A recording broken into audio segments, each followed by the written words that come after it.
pra gente, como que tá a sua carteira aí? Assim, as maiores posições que você tem e por quê? E de fundos imobiliários, MXRF11 é o melhor fundo imobiliário da Bolsa, Bruno? Ou tem melhores fundos que esse? Como você enxerga ações versus fundos imobiliários? Quais pontos positivos e quais negativos de cada um?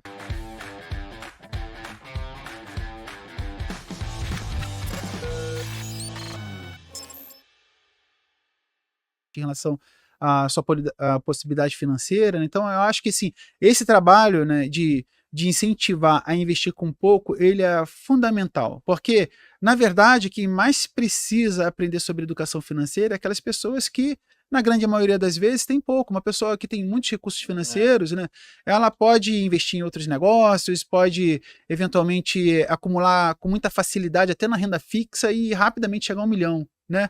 Agora, quando a gente fala sobre investimentos e investir com pouco, às vezes a gente fala assim, ah, poxa, com R$ 40 você começa a montar uma carteira de fundos imobiliários ou de ações, é um tema que eu faço com bastante frequência lá no canal, e eventualmente, nem sempre, algumas pessoas falam assim, ah, mas pô, ninguém vai ficar rico investindo R$ 50 por mês, R$ 40 por mês em fundos imobiliários.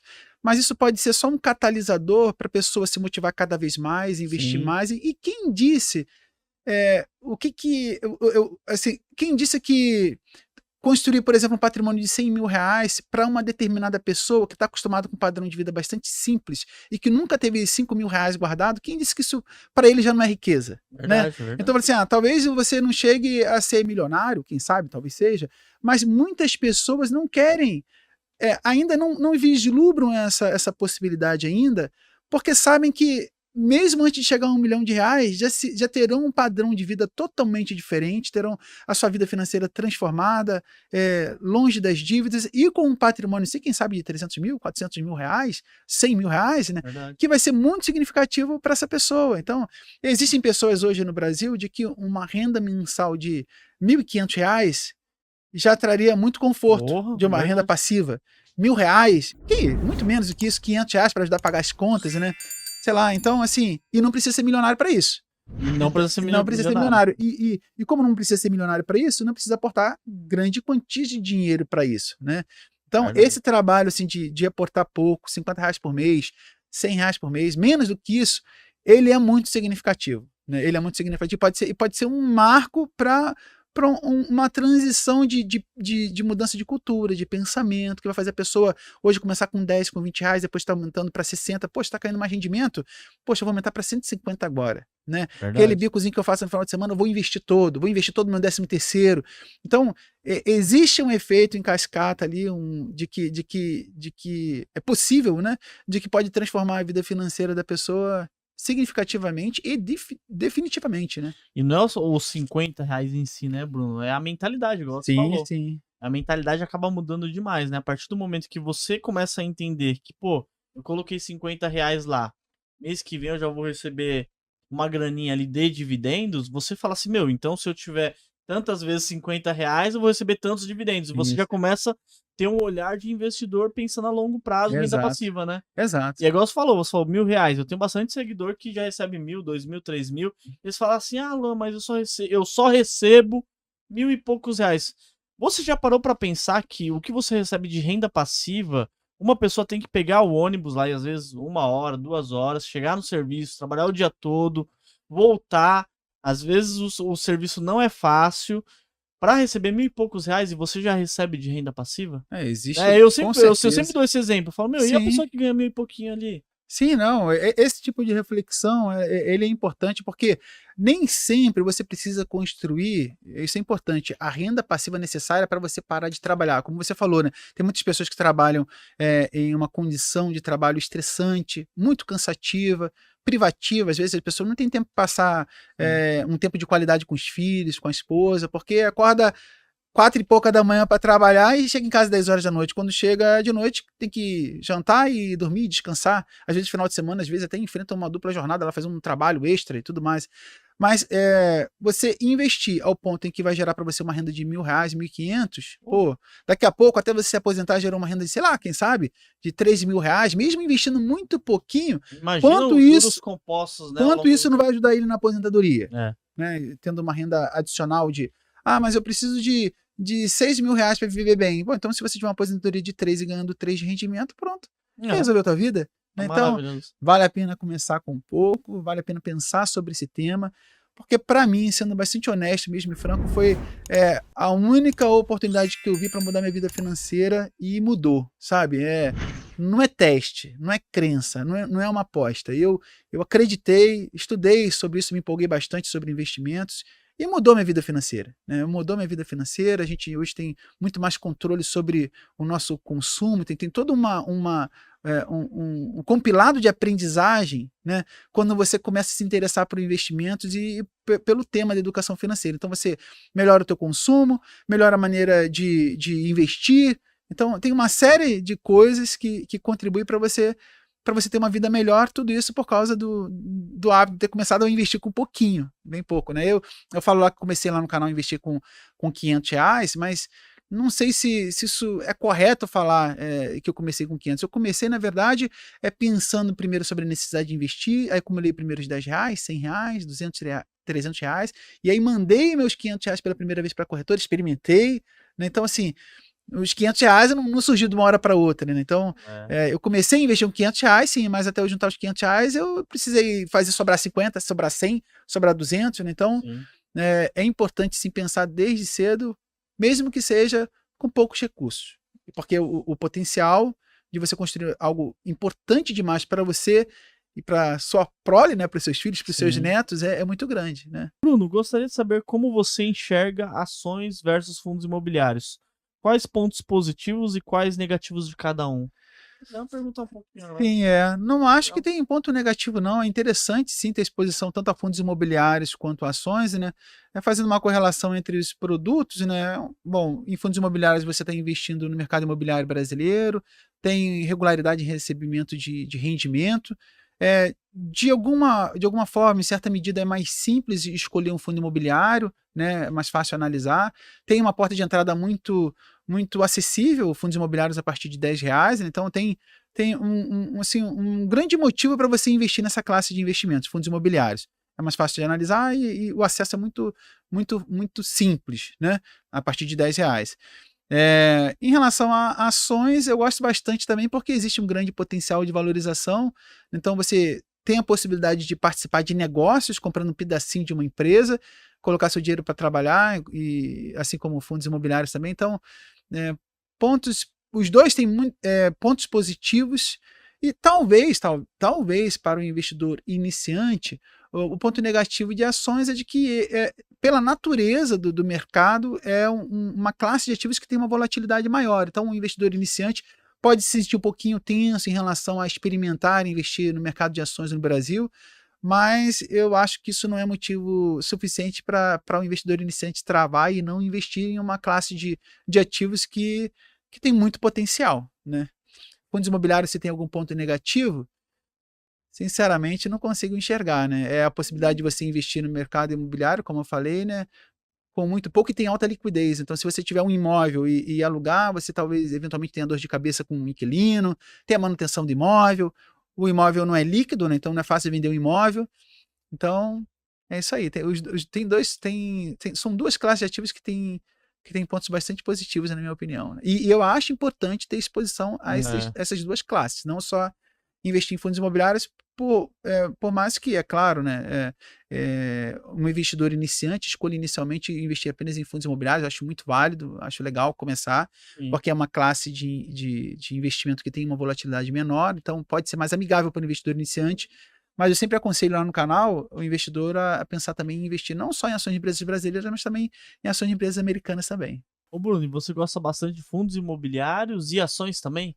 Sim, com certeza. Conta pra gente, como que tá a sua carteira aí, vai, assim, ela tá 30% em ações, 40% em fundos imobiliários, tem um pouco no tesouro também. Se você se lembrar também, né, Bruno? Sim. Às vezes tá tão... Não, eu desde o início, eu considerei investir nas 3 classes de ativos, né? Fundos imobiliários, ações de empresas brasileiras e ações de empresas americanas.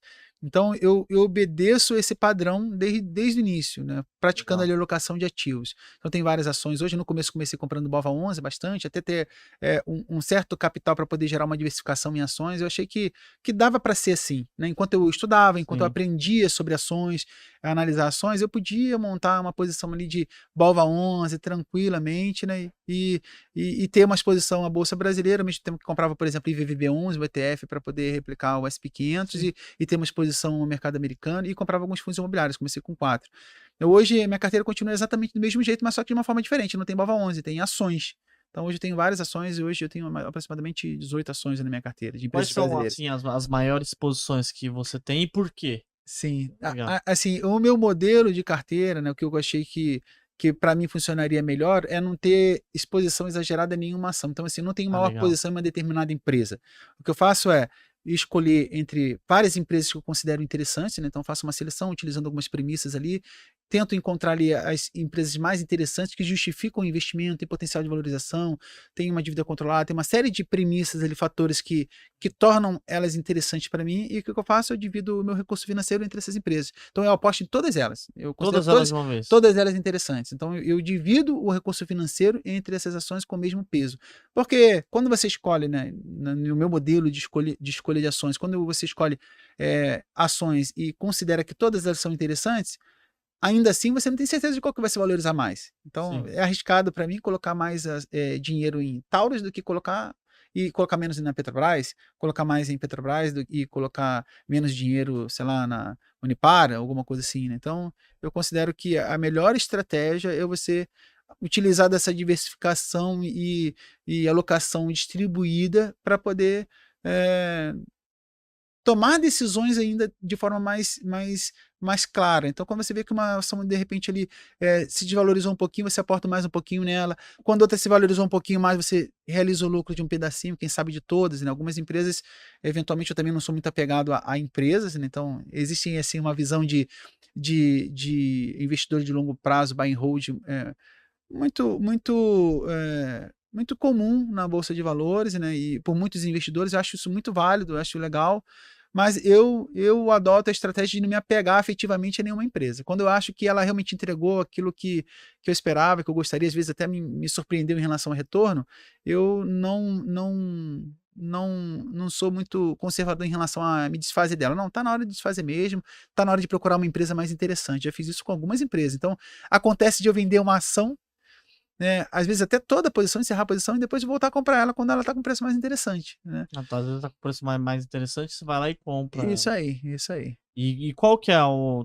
Você lembra assim umas 3 ações que você sempre Encerrei a investe nela? posição. Que eu sempre É, eu invisto. sempre investo. Uma ação que está recorrente na minha carteira quase desde sempre é Petrobras, né? Muitas Petrobras. pessoas têm alguma resistência em. Subiu bastante, se for ver, né? Subiu bastante, subiu bastante. E olha que muita gente ficou, de certa forma, apreensiva em relação à mudança de governo, né? É uma coisa que eu também não me apego muito à notícia. É. Tentar fazer qualquer tipo de adivinhação, exercício de imaginação em relação ao que vai acontecer, se isso acontecer. A mídia ela é muito severa, né? Então ela quer o clique, ela sempre pinta a tempestade mais Pior, né? isso aí, mais amedrontadora, né? Ficar vendendo susto. Isso, vendendo susto. Então, a Petrobras é uma empresa que eu tenho já há algum tempo, já vendi uma parte, já comprei mais, Gerdau também. Então, é assim que Taesa, você gosta bastante? Taesa é uma empresa que acho que já tive bem lá no início, mas é uma empresa que eu não tenho hoje na minha carteira, né? Porque é uma empresa interessante, eu acho que é, existem investidores que têm esse perfil, né, de comprar Taesa, Sim. setor elétrico, setor perene, investidores que buscam uma certa tranquilidade na bolsa, em empresas mais consistentes. Empresas do setor elétrico, elas têm essa previsibilidade de receita, né, principalmente geração e transmissão, mas eu gosto de ter uma pimentinha ali talvez de risco, não considero que seja risco, né? Mas em apostar em empresas que não têm essa tanta previsibilidade em relação a pagamento de dividendos, mas tem potencial de valorização, né? Então, a conta matemática que eu faço eu prefiro investir em uma empresa que me paga um dividendo de 6, 7, mas que tem potencial de valorizar 35. 40, que para mim acho que é mais interessante. Faz Como minha sentido. carteira tem bastante diversificação, eu posso me dar esse luxo, né? Sim. De apostar em uma empresa que talvez para um outro investidor seja talvez mais arriscada, alguma coisa assim, talvez não tão segura, mas porque ela representa apenas 2 e pouco por cento do meu patrimônio, né? 2,5%, 2,7%, 3%, né? Então a diversificação confere a você também essa flexibilidade, essa possibilidade Consegue de fazer esse jogo, né? isso, esse jogo. Não tenho nada contra pessoas que, pelo contrário, talvez em algum momento a minha carteira ela tenha esse modelo, né? Então eu acho que isso é mais voltado, esse tipo de modelo, né? Não sei se a gente pode chamar de um modelo mais conservador, porque investir em renda variável não necessariamente é ser conservador, né? Porque você está investindo em renda variável, tem oscilação e tudo mais. Mas pode ser que em algum momento a minha carteira converta para ações mais pagadoras de dividendos, né? Em que eu achar que eu estou com patrimônio muito além do que o necessário para mim. Eu tô satisfeito com o meu patrimônio, estou satisfeito com o resultado dele, mas a gente busca aumentar essa carteira, esse patrimônio. Então pode ser que chegue. Um ganho de patrimônio. Exato. Eu acho que as pessoas que têm um alto patrimônio, como o Bassi, que é um grande investidor e tudo mais, eles não precisam se submeter a empresas que têm grande potencial de valorização, small caps, alguma coisa do tipo. Poxa, o que ele recebe de dividendos, ele compartilhou recentemente, isso é público, né? Já é muito dinheiro. Então eu acho que ele só precisa só manter mesmo, não precisa aumentar o patrimônio, só manter, focar em dividendos e pronto, né? Imagina, receber 1 milhão por dia. 1 milhão por dia, 1 milhão e 15, 1 milhão e 29, né? Agora mudou, né? Então, e ele é uma pessoa muito simples, né? Sim, demais. Ele é simples demais.